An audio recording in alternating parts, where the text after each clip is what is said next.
Good morning, everybody. My name is Captain Ron Gallivis. I'm the Chief Public Information Officer for the Indiana State Police.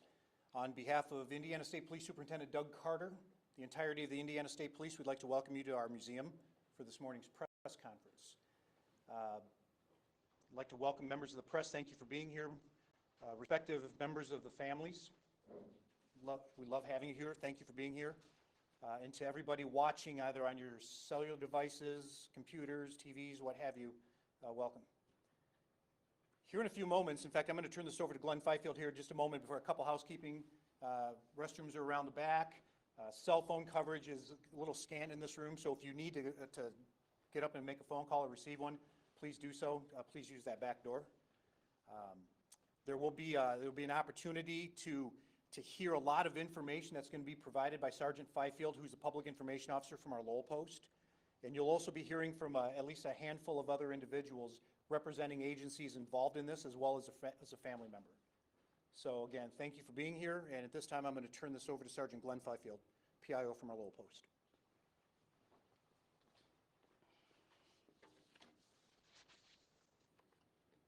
Well, good morning, and thank you for being here. We're here this morning to announce a recent development into the cold case investigation known in many circles as the I-65 killer. This case began February 21st, 1987, with the murder of Vicki Heath, who was working the night shift at the Super 8 Hotel located in Elizabethtown, Kentucky. On March 3rd, 1989, the Indiana State Police investigated 2 homicides that occurred on the same day of similar circumstances. Margaret Gill, also known as Peggy Gill, was murdered while working the night shift at the Days Inn located in Maryville, Indiana. Jean Gilbert was murdered while working the night shift at the Days Inn located in Remington, Indiana. Numerous pieces of evidence were collected and preserved to include DNA, clothing, hairs, fibers, and ballistic evidence from these 3 cases. On January 2nd, 1990, a clerk working in the Days Inn located in Columbus, Indiana, was attacked in a similar manner as the previous 3 victims. This victim was able to escape her attacker and survived. She was ultimately able to give an excellent physical description of the suspect and details of the crime. Forensic evidence was also collected and preserved from this case. She is the only known victim to have survived the vicious and brutal attacks of this killer. One of the primary factors that linked these 4 crime scenes were their proximity to I-65, and for this obvious reason, the person responsible for these murders was dubbed the I-65 killer. As you can see from this slide above me, the evidentiary similarities and links are highlighted between the 4 cases, and we've also have this on this display next to us. The Indiana State Police Laboratory subsequently matched ballistic evidence linking the Gill and Gilbert murders. The Indiana State Police Laboratory also later matched DNA evidence linking the Heath and Gilbert murders to the Columbus, Indiana case.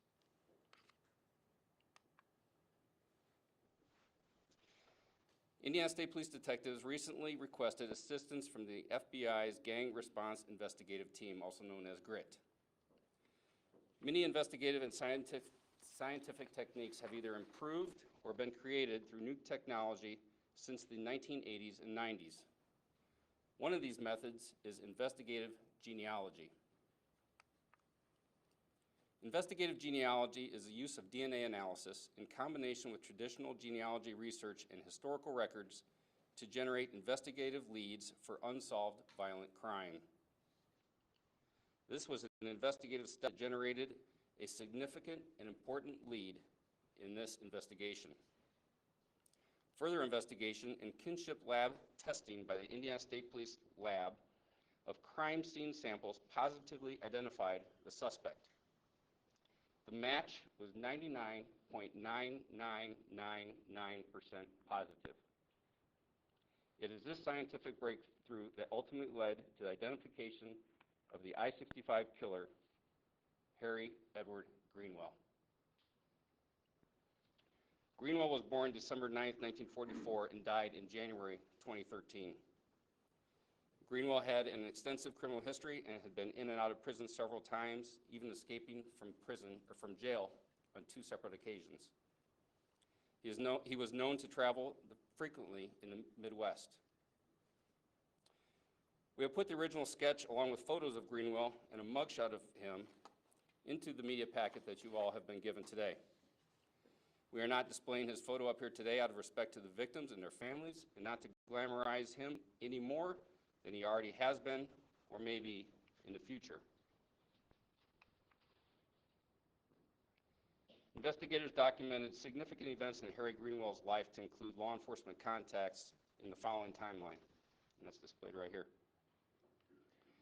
These events were gathered by review of Greenwell's criminal history, historical police reports, historical Iowa Department of Corrections paperwork, which included some self-reporting by him, newspaper archives, public records, and the conducting of interviews by detectives.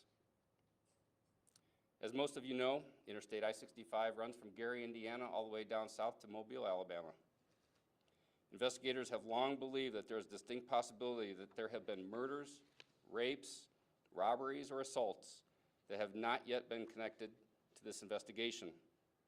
Investigators are actively working with other departments in the Midwest to determine if Greenwell was a perpetrator of other violent crimes yet to be solved.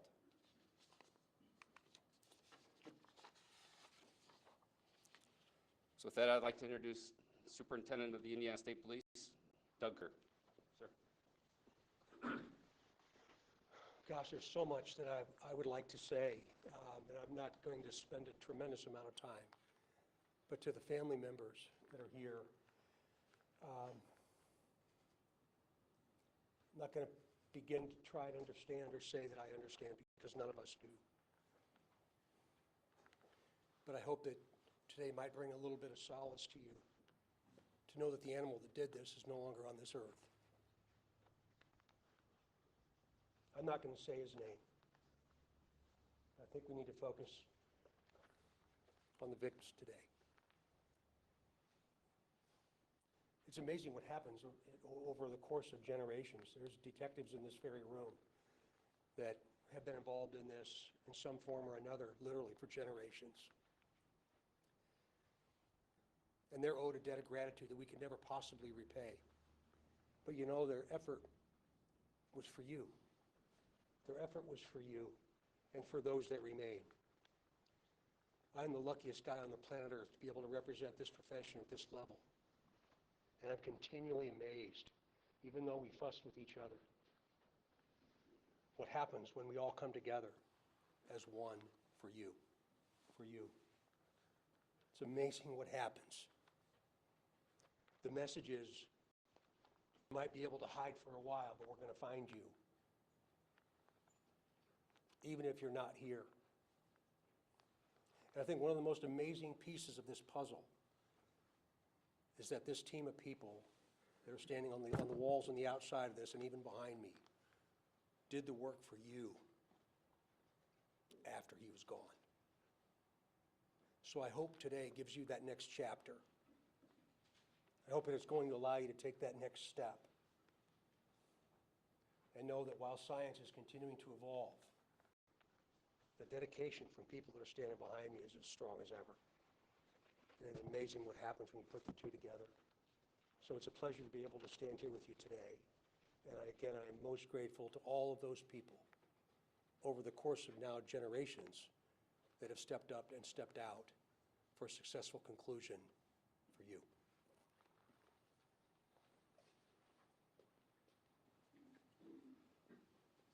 I'd like to introduce Special Agent in charge of the FBI Indianapolis office, Herbert Stapleton. Sir. Good morning. Thank you for having us here today. I want to start off by saying to the families of Vicki, Heath, Peggy Gill, and Jean Gilbert, we know that despite the years that have passed since these horrible events, that you have never forgotten the loss of your loved ones, and that this heinous crime is something that all of you have had to live with daily for all of these years. I know that this announcement can't take away the pain that you felt at this loss, but what we hope is that through today's information and revelation, this provides some answers that may aid you in your healing process that you go through every single day and bring you some sense of peace. To the surviving victim of this individual, I want to say thank you for your courage. I want to say thank you for having the courage and the ability in the aftermath of a vicious and brutal attack to provide assistance to law enforcement. That was critical in being able to solve this case, and it was really a turning point in the investigation. And thank you for your continued help over the years to continue to try to identify this individual. You never gave up, and I hope that today's announcement shows that this team of law enforcement agencies never gave up either. I want to stress that these crimes didn't go unsolved for many years because of a lack of effort. It was relentless and dogged pursuit over the course of a number of years that ultimately led to this individual being identified. The investigators responsible for this tracked leads across the country and did everything that they could to identify the person responsible. Fortunately, since these crimes were committed many years ago, there have been some developments in some scientific developments. Investigative and scientific techniques have either been improved or devised that allows us, through new advances in technology, to be able to identify offenders that we wouldn't have been able to identify in the past. It's through these technological advances, and perhaps more importantly, strong collaborative partnerships among law enforcement personnel that we were able to identify this person and hopefully begin to bring closure to all those affected. I've used the word "we" many times as I speak about these events, and that's not by accident. This was a team effort. This investigation, led by the Indiana State Police and by the Elizabethtown, Kentucky Police Department, along with the Columbus, Indiana Police Department, the Merrillville, Indiana Police Department, the Jasper County, Indiana Sheriff's Department, and perhaps many others along the way, was truly a team effort, and the FBI is very proud to have been able to make a contribution to this effort through our GRIT task force in Northwest Indiana, as well as through support from our Houston, Texas field office. It's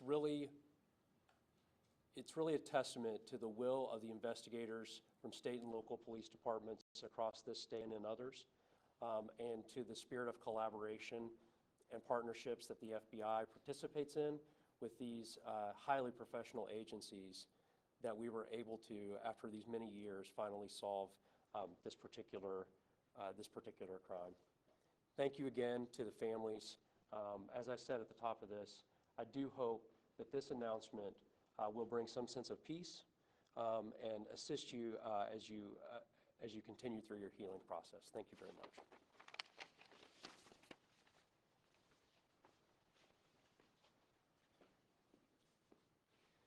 I'd like to introduce Deputy Chief of Operations for the Elizabethtown Police Department, David Figgett. Sir, thank you. First off, I don't have words that are sufficient enough to ever bring any sort of closure to any of the families here today. I thank you all for coming, but I hope the work of the group that's up here somehow, some way, brings a little bit of closure to you all. The critical part of this case was this group behind me and the folks that are behind the cameras. They have worked tirelessly to get some type of closure on this case. With regard specifically to the Elizabethtown Police Department, throughout my entire career, I've been blown away at the dedication of our entire staff. And this case really highlights the generational dedication of the Elizabethtown Police Department. Our detectives take each case personal, and they never lose faith, they never give up hope that one day their case will see closure. I just hope that the effort that this group has put in will somehow bring long overdue closure to the family and friends of not just Miss Heath, but all the victims that are represented here today. Thank you.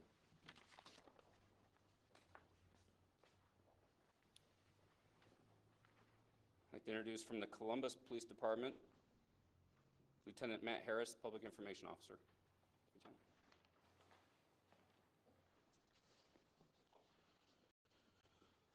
Over 3 decades ago, CPD officers responded to a robbery at a Columbus hotel where the clerk was viciously assaulted.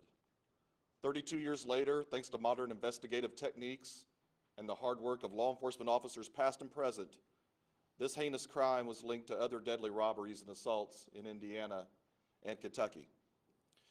These cases illustrate the importance of seeing every investigation through to the very end. Law enforcement officers and detectives are taught to never give up and to follow where the facts lead them. However, an experienced officer will trust their instincts as well. The smallest piece of evidence is often what breaks a case wide open. Sometimes the answers do not come as quickly as we would like, but in the end, I am thankful that we are finally able to provide answers to questions that have plagued these victims and their families for so long. While we cannot bring loved ones back or erase the years of hurt and loss these families have endured, it is my hope that they are able to find comfort and healing with the developments in this investigation. Thank you.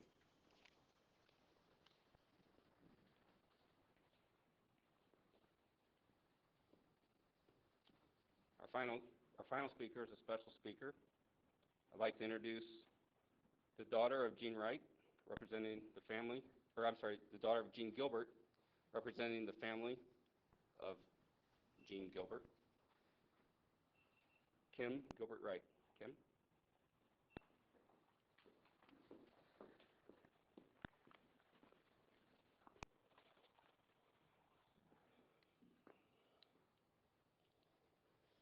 This is pretty overwhelming, so bear with me. I think some of my comments will echo those of the professionals that have just spoken to you, but some of my comments will come from the families as well. Let me first thank everyone attending today to share in this monumental development that's been long awaited by our family, the surviving victim, the families of Peggy Gill and Vicki Heath, and also friends and families of the victims who have all been on this long journey with us. Our family is extremely grateful to all of the agencies, along with the agency partnerships, as you've heard, who've committed to keeping these unsolved cases at the forefront for 33 years and longer, and who have worked tirelessly to bring these cases to resolution for all who have suffered from these crimes.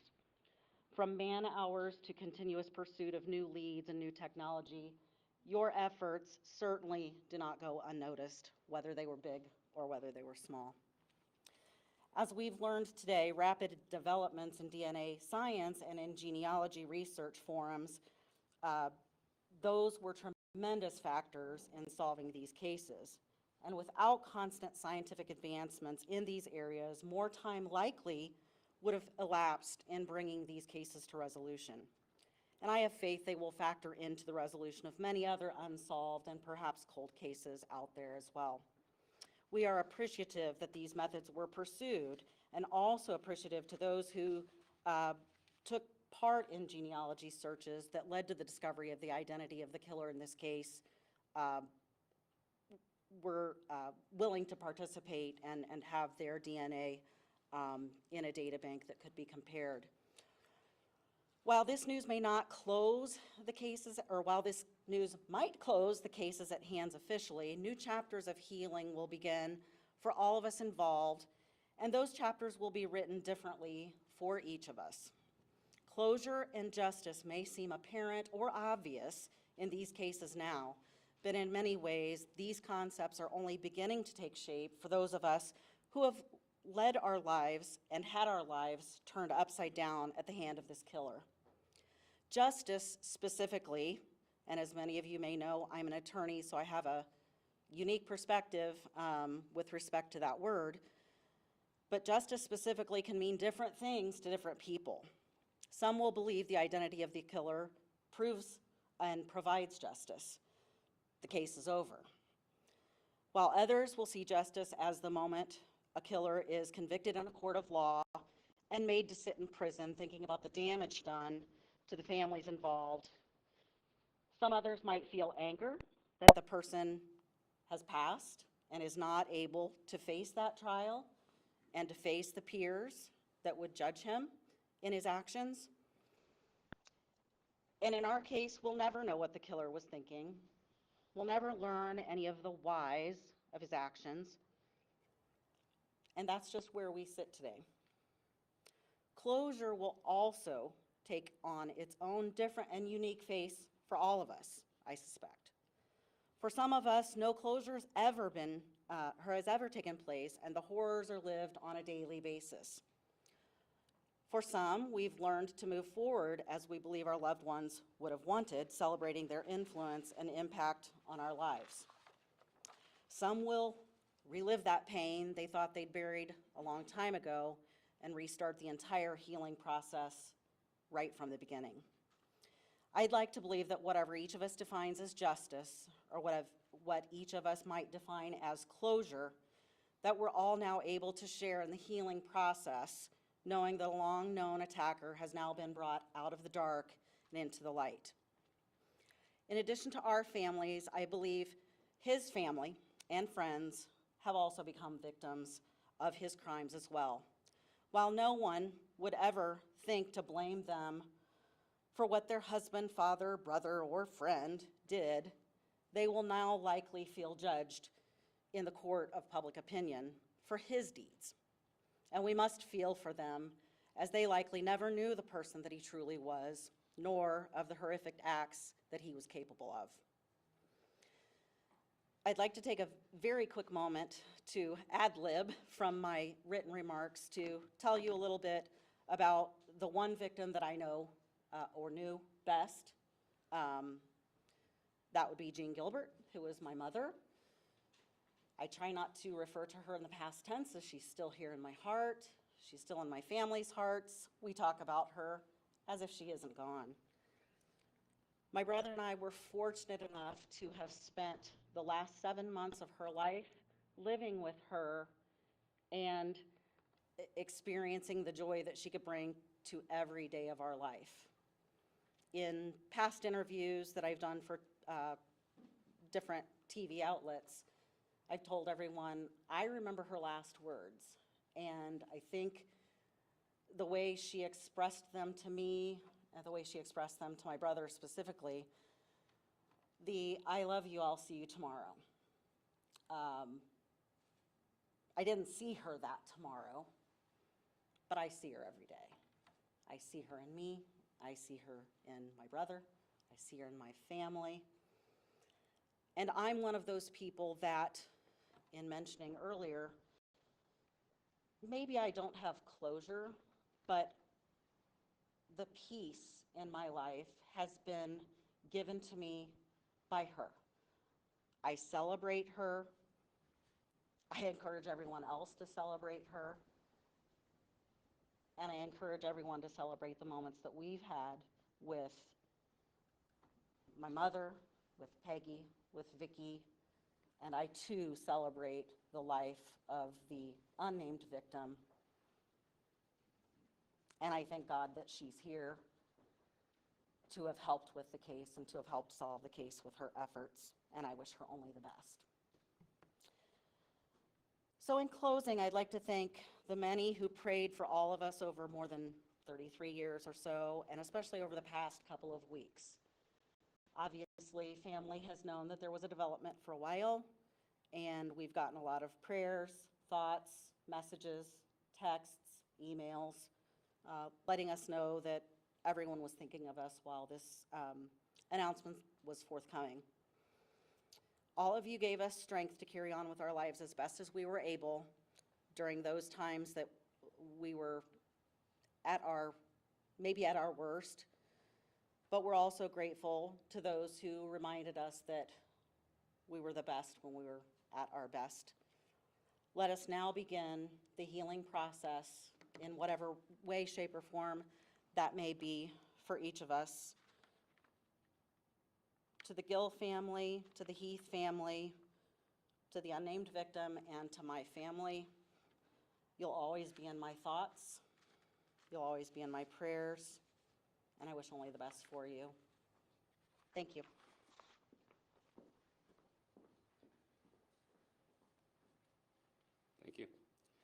At this time, we'll open it up to questions from the media about this case.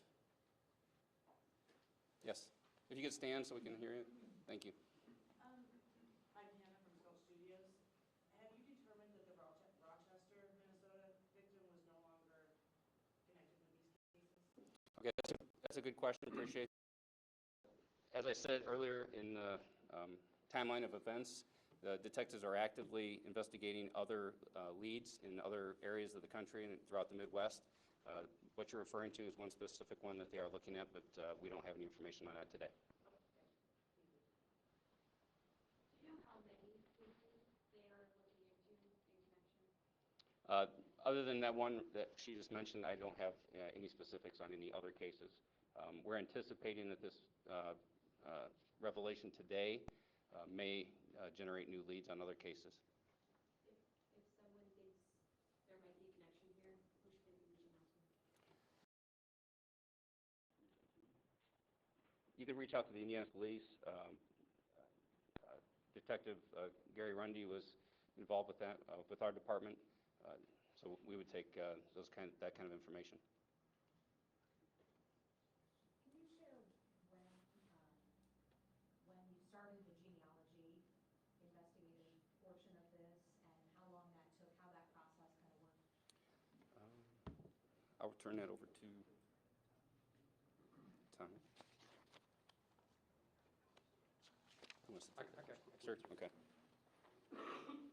Yeah, I can't share too many details about the actual process, but the GRIT Task Force became involved in 2019, and then thereafter, that's when the investigative genealogy process started. Sometimes, the length of time in which the process may take may depend. It's going to be based on a case-by-case basis, but essentially, it began a couple of years ago. Can you explain more about the process in general, how it works? Unfortunately, I can't divulge too many details about the actual process, but what's been described by the Indiana State Police PIO is the basic process, taking known DNA samples and comparing them to DNA samples of the suspected killer, and then there's additional technology. There's additional techniques that have been developed that weren't available scientifically previously. That's all I can say about it. Before the breakthroughs in the DNA, was the suspect ever on investigators or law enforcement's radar prior to that? Not that I've been made aware. In 2010, I believe, is when his DNA was linked through CODIS, and then from there they did not have a specific individual until, Special Agent in Charge Herbert said, until mid-2019 is when we started looking at that. I thought it had previously been reported that Margaret Gill's DNA, the DNA from Margaret Gill was a match with Jean Gilbert. Is that not correct now? Yeah, those two, the Gilbert and Gill homicides were linked through ballistics, and so that's how it became linked with the other three, was because we knew that the DNA from the Gilbert homicide linked the other three, and with that one already being linked through the ballistics, then we were able to connect that one as well. Any other questions? There was certainly a pattern of behavior from the suspect according to the timeline. Was there a letdown in putting this person behind bars before any of this happened? What do you mean by a letdown? I'm not sure I understand. In terms of, should this behavior have been recognized prior to this with previous offenses? Well, as you can see, he had a criminal history, but nothing like this was ever on the radar that I've been made aware of until we discovered this through DNA. Obviously, we would have loved to put him in jail long before he passed away. Unfortunately, that opportunity didn't present itself. It's not for lack of trying. These investigators, as Superintendent said, we've retired detectives here in the room that spent hundreds of hours investigating this case looking for him, with no stone left unturned. And if we could have put him in jail before then, we definitely would have. Yes, sir. His obituary stated that he died of cancer, but I don't have I haven't seen the death certificate to confirm that, but that was what his obituary said. Superintendent had some remarks. Yeah, I think just quickly, I can't really help myself. To the family members, we have a real opportunity here to change the very future of policing. And the good news is we have media partners from here and all over the country, literally around the world, and you all know how we can communicate today. So the message here is because of science and because of technological advances, because of experiences that you've had to endure, we are better people. We are better people. To anybody contemplating continuing to commit these kinds of crimes, you cannot hide. You cannot hide from this. And I think that the science associated with technology at the local, the state, and the federal level prepares us and gives us tremendous capacity as we look into the future. So please understand, because of your experience, you made us better. I think it's important that you hear us say that. We could go back in time to one of the questions and hindsight's 20/20 and have identified who this individual was. But please don't think that was intentionally missed, because it wasn't. It was not. So I think if we don't try and see something good, we'll all go crazy. And the good is what you've allowed us to do. So from one humble guy, one humble public servant to you, please accept my sincerest thanks and gratitude in ways that I could never possibly say.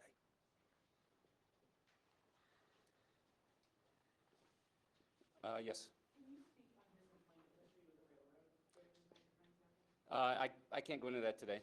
That's something that I may be addressed in the future, but we're not going to address any of him today. Okay.